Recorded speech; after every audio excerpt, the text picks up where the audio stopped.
قربانی کے متعلق جیسے کہ لوگوں کے دل و دماغ میں ایک کانسیپٹ اور پھر پھیلایا ہوا ایک کانسیپٹ اور اسلامی کانسیپٹ، تینوں میں کیا چیزوں کا فرق ہے، اسلام کون سی قربانی چاہتا ہے، لوگوں نے کیا پروپیگنڈا پھیلایا ہے اور عوام کے ذہن میں کیا بیٹھا ہوا ہے، تینوں کو ہم تھوڑا سرسری نظر سے دیکھتے ہیں۔ سب سے پہلی چیز تو یہ ہے اسلام جس قربانی کی بات کر رہا ہے، قرآن میں اللہ فرماتا ہے لن ینال اللہ لحومها ولا دماؤها، نہ تمہارا گوشت نہ تمہارا بہایا ہوا خون اللہ تک پہنچتا ہے، ولکن ینالہ التقوی منکم، بلکہ اس کے پیچھے جو تمہارا تقوی ہے وہ اللہ تک پہنچتا ہے۔ تمہاری نیت دیکھی جا رہی ہے، تمہارا اخلاص دیکھا جا رہا ہے، اسی لیے کہا گیا کوئی گوشت کھانے کی نیت سے قربانی کرتا ہے تو اس کی قربانی ہوگی ہی نہیں۔ گوشت کی نیت سے اگر کسی نے قربانی کیا اس کی قربانی ہی نہیں، یا پھر اگر ذبح کرنے کے بعد بیچنے کی نیت کیا گوشت میں سے کچھ حصہ، وہ تجارت کی نیت کیا ہوا ہے، تب بھی اس کی قربانی نہیں ہے۔ قربانی صرف وہ ہے جو خالص اللہ کی رضا کے لیے کرے، جو اللہ تعالیٰ نے حکم فرمایا مجھے اور اللہ کریم کے حکم پر عمل پیرا ہوتے ہوئے میں قربانی کر رہا ہوں، یہ اس نیت کے ساتھ جس نے قربانی کیا اس کی قربانی قبول ہے۔ یہ اسلام چاہتا ہے آپ کی قربانی۔ اور لوگوں کے دل و دماغ میں جو اکثر بیٹھا ہوا ہے وہ یہ ہے کہ موسم آ رہا ہے، سب کر رہے ہیں تو ہم کو بھی کرنا چاہیے، اور کچھ لوگ فیشن کے طور پر، کچھ لوگ بچوں کی ضد پر قربانی کر گئے۔ یہ لوگوں کے ذہن و دماغ میں بیٹھا ہوا ہے۔ نہیں میرے عزیزو، جو مالک نصاب ہے اس پر قربانی واجب ہے، یہاں تک کہ اللہ کے نبی صلی اللہ علیہ وسلم نے ارشاد فرمایا استطاعت ہونے کے بعد، مالک نصاب ہونے کے بعد جس نے قربانی نہیں کیا، حضور فرماتے وہ ہماری عیدگاہ کے قریب بھی نہ آئے۔ حضور اکرم صلی اللہ علیہ وسلم فرماتے ہیں ہماری عیدگاہ کے قریب نہ آئے۔ اس کے لیے دنیا میں یہ وعید ہے تو آخرت میں اس کا عذاب اور ہے۔ تیسری چیز جو پروپیگنڈا کیا پھیلا ہوا ہے قربانی کو لے کر، ایک بہت بڑا پروپیگنڈا ہے۔ اسلام کے خلاف کچھ بھی بات پھیلانے کے لیے لوگوں کو صرف ایک چھوٹی سی سوئی چاہیے کہ ان کا ایک پھیلایا ہوا یہ پروپیگنڈا کہ لاکھوں ہزاروں اینیملز اس میں کاٹ دیے جاتے ہیں، ذبح کر دیے جاتے ہیں، خون بہایا جاتا ہے، اس کا حاصل کیا ہوتا ہے؟ جیوت چیزوں کو مار دیا جاتا ہے۔ میرے عزیزوں، لوگ یہ باتیں تو صرف اور صرف اسلام کے خلاف کرنے کے لیے پھیلاتے ہیں، جبکہ میں آپ کو بتاؤں دنیا کے تقریباً مذاہب میں قربانی کا کانسیپٹ موجود ہے۔ اکثر دینوں میں وہ الگ الگ انداز ہے، کہیں بلی چڑھانا ہو گیا ہے، کہیں دیوتا کو کچھ پیش کرنا ہو گیا ہے۔ قربانی کا کئی جگہوں پر یہ کانسیپٹ موجود ہے، لیکن کوئی اپنے گریبان میں جھانکتا تھوڑی نہ، دوسرے کے گھر میں جھانکنے کی عادت زیادہ ہوتی ہے۔ اسلام کی قربانی لوگوں کو نظر آتی ہے کہ مسلمان جتنا پریکٹیکل ہے اپنے دین پر، دنیا میں کوئی بھی اپنے دین پر اتنا پریکٹیکل نہیں ہے۔ کوئی بھی اپنے دین پر اس طرح پابندی سے عمل کرنے والا ملتا نہیں۔ جلن اسی بات کی تو ہے کہ کوئی پوسٹر نہیں لگاتے، کوئی اعلان نہیں کرتے، اور جمعہ میں پوری صفیں ان کی بھری نظر آتی۔ کون تمہیں پرچار کر کے جمعہ میں بلاتا ہے؟ وہ خالق کائنات کی طرف سے تمہارا جو لگاؤ ہے وہ جو تمہیں کھینچ کر گھروں سے مسجدوں میں لاتا ہے۔ فتنوں کا دور ہے، اس کے باوجود جمعہ میں کوئی بھی مسجد ایسی نہیں ہوگی جو خالی پڑی ہوئی۔ مسلمان آج کے دور میں بھی اپنے دین پر عمل پیرا ہے، اور یہ تکلیف کا سبب بن جاتا ہے دوسروں کے لیے۔ اسی طرح قربانی کے ایام آتے ہیں تو کچھ ماڈرن خیالات والوں کو لا کر کے ہمارے درمیان پیش کیا جاتا ہے۔ وہ ایسی میٹھی میٹھی باتوں کے ذریعے سے تمہیں لبھانے کی کوشش کریں، اتنے پیسے خرچہ کرنے کے، 40,000 کا 50,000 کا بکرا لینے سے بہتر ہے کسی غریب کو مدد کر دیا جائے، کسی کا گھر بنا دیا جائے، کسی کا راشن پہنچا دیا جائے۔ میاں وہ سال بھر ہم کرتے ہیں الحمدللہ، قربانی کے دنوں میں ہی کیوں؟ اللہ کے نبی صلی اللہ تعالیٰ علیہ وسلم کی حدیث سن، حضور پاک صلی اللہ تعالیٰ علیہ وسلم فرماتے ہیں قربانی کے دن یعنی ذی الحجہ کی 10، 11 اور 12، یہ 3 دنوں کے اندر حضور فرماتے ہیں کوئی عمل دنیا میں قربانی سے زیادہ اہمیت اللہ کے نزدیک نہیں رکھتا۔ کوئی عمل اللہ کو اس سے زیادہ پیارا نہیں ہے قربانی۔ اور ایک بات میں آپ کو بتاؤں، لوگ ہمیں ظالم کی شکل میں پیش کرتے ہیں کہ یہ کاٹ دیتے ہیں، ذبح کر دیتے ہیں۔ ہم اپنی مرضی سے اگر کاٹیں، اپنی خواہش کے لیے کاٹیں تو حرام ہے، اور جس نے خود جان ڈالا ہے اس کے حکم پر کاٹے تو یہ حرام نہیں ہے، یہ اس کے حکم کی فرمانبرداری ہے۔ ایک بات یاد رکھو، جانور تو یہ بکرا ہو، بھینس ہو، اونٹ ہو، جن کی قربانیاں ہوتی ہیں یہ الگ. جو مچھلی کھاتے ہیں اس میں بھی اگر کوئی انٹرٹینمنٹ کے لیے شکار کرتا ہے کہ اپنی تفریح قلب کے لیے، تو اس مچھلی کا شکار کرنا بھی حرام ہے. کھانے کی نیت ہے، تجارت کی نیت ہے، تو مقصد کے تحت اگر مچھلی پکڑ رہا ہے تو اس کے لیے جائز ہے. اسلام یوں ہی کسی چیز کی جان لینا اور خون بہانے کا حکم نہیں دیتا. اللہ تبارک و تعالیٰ کا حکم ہے، اور اس نے کائنات کو جس انداز سے بنایا ہے، ان جانوروں کو اللہ تعالیٰ نے ہمارے کھانے کے لیے بنایا ہے، جس کی وجہ سے یہ قربان کیے جاتے ہیں. اور اگر میں کہتا ہوں سارے جانوروں کی قربانی بند کر کے دیکھ لو، پھر جانور ہی رہیں گے، تمہارا رہنا مشکل ہو جائے گا. اسلام کی یہ قربانیاں تو سال میں ایک مرتبہ ہوتی ہے نا، جو ایک دن کی جاتی ہیں، 10ویں ذی الحجہ سے 12ویں کو.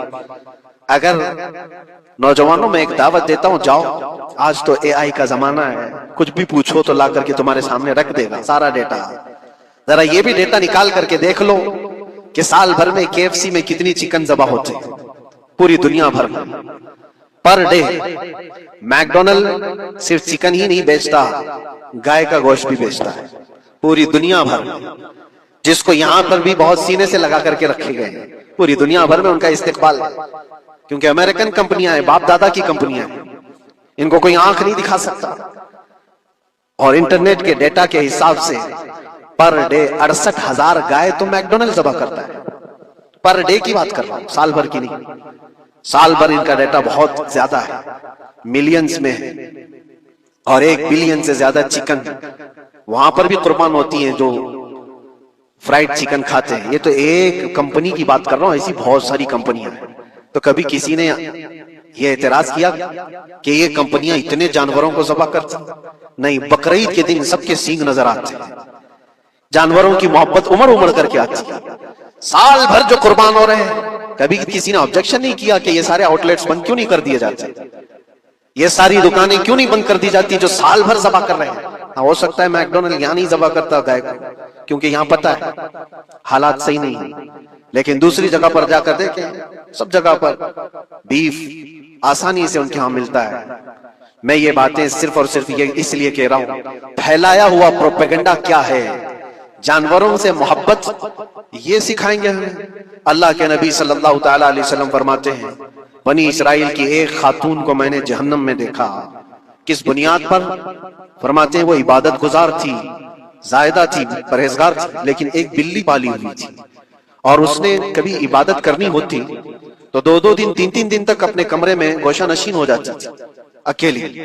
اور اس نے اپنی بلی کو ایک جگہ پر گلے سے رسی لگا کر باندھ دی، اور 3 دن تک وہ اپنی عبادت میں رہی، مصروف رہی.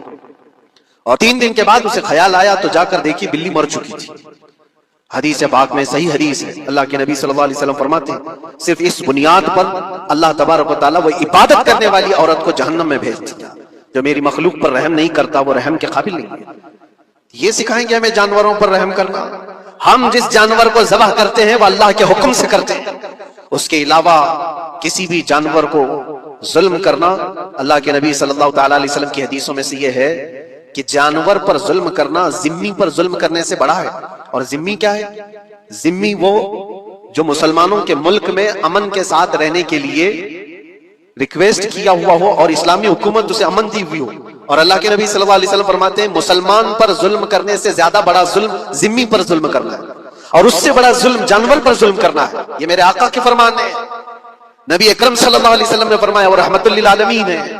اور ایک بڑی بات میں آپ کو بتاؤں، جو یہ پھیلایا جاتا ہے کہ جانوروں پر ظلم، سیدنا امام غزالی رحمت اللہ تعالی علیہ کی بات میں پڑھ رہا تھا، حجت الاسلام، جن کی کتابیں پڑھ کر کے لوگ اللہ کے ولی بن گئے.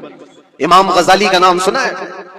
اتنی کتابیں انہوں نے لکھا، تصوف کے امام ہیں، علم کلام کے امام ہیں، منطق کے امام ہیں، فقہ و تصوف کے امام ہیں، بے شمار علوم و فنون کے دریا بہائے ہیں.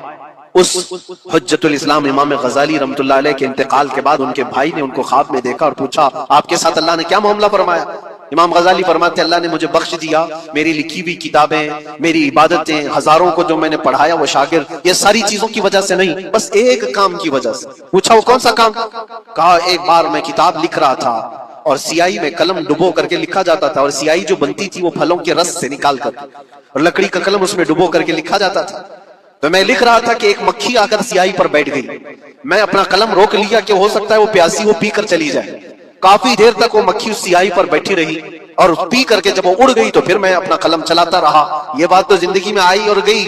میں نے تو اس کو چھوٹا سمجھا تھا، لیکن میری موت کے بعد رب تبارک و تعالیٰ نے مجھے اٹھا کر فرمایا جس نے میری چھوٹی مخلوق پر رحم کیا بس اس نیکی کی بنیاد پر میں تجھے جنت عطا کرتا ہوں. ایک جانور پر رحم کرنے کی بنیاد پر، ایک جانور پر رحم کرنے کی بنیاد پر. اور حدیث پاک میں، صحیح حدیث پاک میں یہ بھی ہے، ایک طوائف تھی جس نے مرتے ہوئے کتے کو بچایا تھا پانی پلا کر، اور اس بنیاد پر اس کی بخشش ہو گئی. طوائف تھی اور رحم کیا جانور پر تو اس کی بخشش ہو گئی. میں اسلام کی وہ چیزیں تمہیں بتا رہا ہوں جو دنیا تمہارے سامنے یہ چیزیں لانے سے عاجز ہے اور قاصر ہے. یہاں تک کہ اللہ کے نبی صلی اللہ تعالی علیہ وسلم نے فرمایا جانور پر اگر تم نے ظلم کیا ہے تو جس طرح سے ظلم کرو گے قیامت کے دن یہ اپنے سینگوں کے ساتھ اپنے کھروں کے ساتھ اٹھے گا اور اسی طرح سے اس کا بدلہ بھی دلایا جائے گا. وہ تمہیں مارے گا قیامت کے دن اور بدلہ لے گا. یہ بھی حدیث پاک میں. جانور پر ہمیں اس کے چہرے پر مارنے کا حکم نہیں ہے، اس کو اس کی طاقت سے زیادہ بوجھ ڈالنے کا حکم نہیں ہے.